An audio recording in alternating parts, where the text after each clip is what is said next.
Hello everyone, my name is Mohammad Arbab, Assistant Professor Radiography at NIMT College, Greater Noida.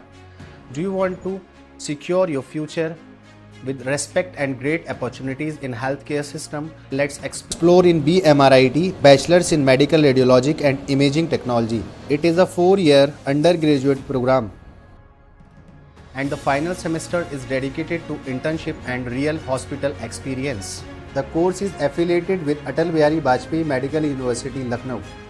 Admission process is done through the UP CPET examination. After completed this course, you will become a radiographic technologist and you will operate the machines like X-ray, CT scan, MRI, ultrasound and PET scan.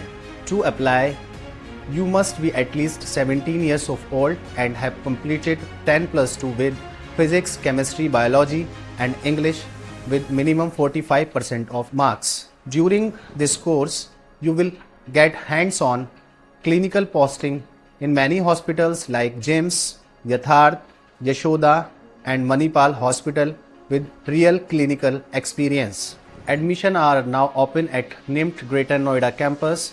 If you want a secure, stable and great future in healthcare system, don't wait, apply now and start your journey today.